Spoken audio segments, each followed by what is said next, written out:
Before we dive into today's episode, let me ask you, how often do you find yourself caught up in the mental battle of your workouts?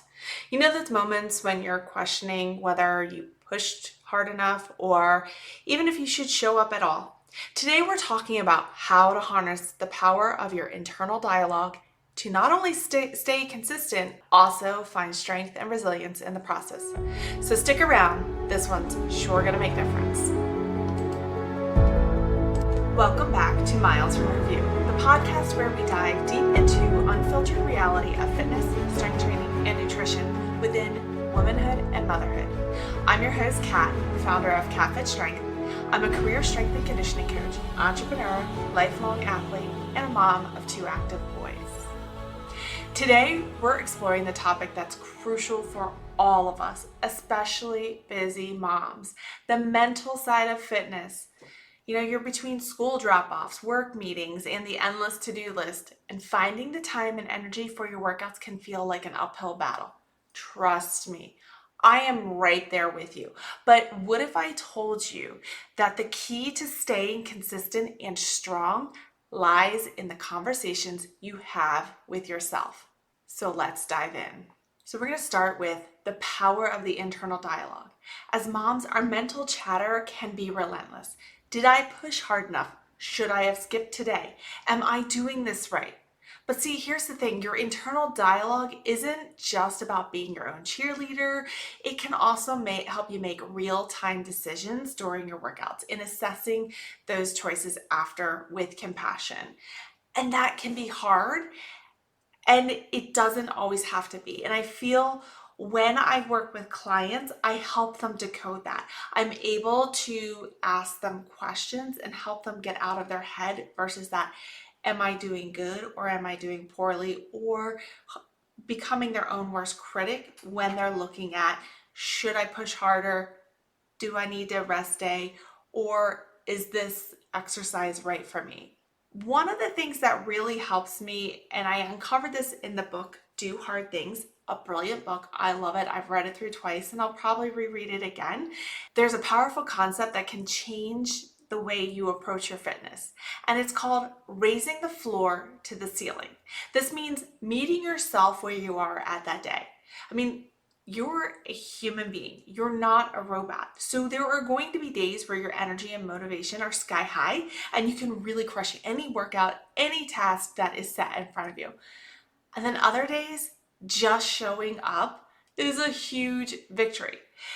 And when you raise that floor to that ceiling, you're adjusting your expectations so that they're always aligned with where you are mentally and physically, and you can push back against those negative thoughts and see the progress that is happening. So that's why I always kind of ask myself, how can I raise the floor to the ceiling? You know, I get it. You are someone who wants those big goals. You want that ultimate goal like yesterday, and that can also cripple you. So that brings me to my next point. Embrace the imperfect process. Perfection is a myth, especially when it comes to fitness. The reality is you'll never perfect the process, but what you can do is learn how to push away those doubts and start recognizing those small victories. So you're a busy mom, and you know, I get you have big goals, whether it's feeling stronger, more energy, or being consistent with those workouts. It can sometimes blind us to the progress that we are making right now. Take lifting. For example, you may have a goal to lift a certain weight by the end of the month. Some days, as you're building towards that, the weights that you're lifting can feel really light, but other days it may just feel impossible. That's okay, and that is completely normal. Many factors that go into it is stress, lack of sleep, and everything else that life can throw at you will impact your performance. But by meeting yourself where you're at each day, raising the floor to the ceiling, you can approach your workouts with more grace and less frustration. This episode of Miles from Review is powered by Cat Fit Strength. At Cat Fit Strength, I'm all about creating strength and cardio programs that fit your life, not the other way around. Whether you're a mom juggling a million things or a woman who is tired of the same old fitness routines, I'm here to help you unlock your potential. With Cat Fit Strength Premier, you get personalized plans, live coaching, and all the support you need to crush your goals. And for those who need a little less guidance, but still want expertly designed workouts, there's Catfish Strength Essentials. Guess what? I'm currently taking on new clients, so if you're ready to start your journey, now's the perfect time to join. Number 3, consistency over perfection.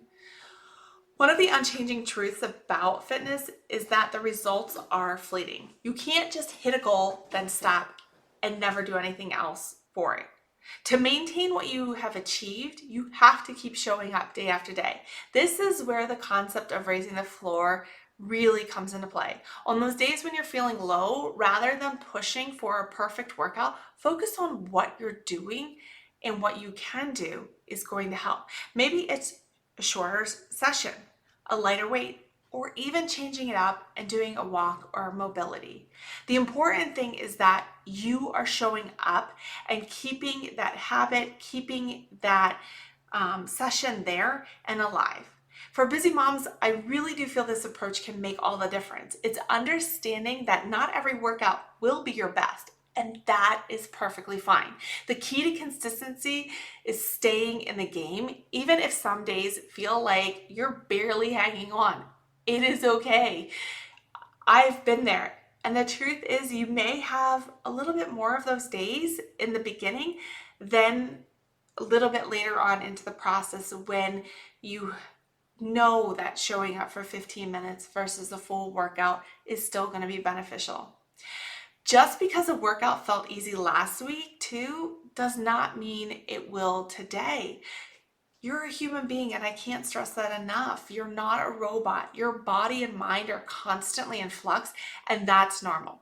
What matters is that you're still moving forward, even if the pace changes. I'm a big runner. If you know me in real life, or maybe you've been listening to this podcast or follow me on social media.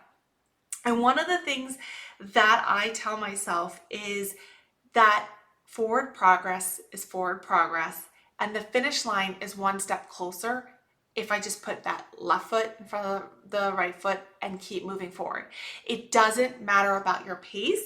Each person is different, and in this society where it is very easy to see other people's journeys in a little tiny picture on the gram or on whatever social media you hang out, it can give this notion that it's all happening for that person. But the truth is, you have to focus on your pace, and that will truly help you. All right, to wrap up, to really define your fitness, it's not about perfection. It's about persistence. It is by meeting yourself where you are each day, raising that floor to that ceiling. You're not just maintaining your fitness, you're building resilience and strength that go beyond the gym. So keep showing up, embrace the journey, and remember you're doing incredible things both in and outside your workouts. If this episode resonated with you, share it with a friend who could use a little extra motivation. And don't forget to subscribe to MilesFromHerView for more insights on the mental side of fitness and how you can keep moving forward no matter what life throws at you.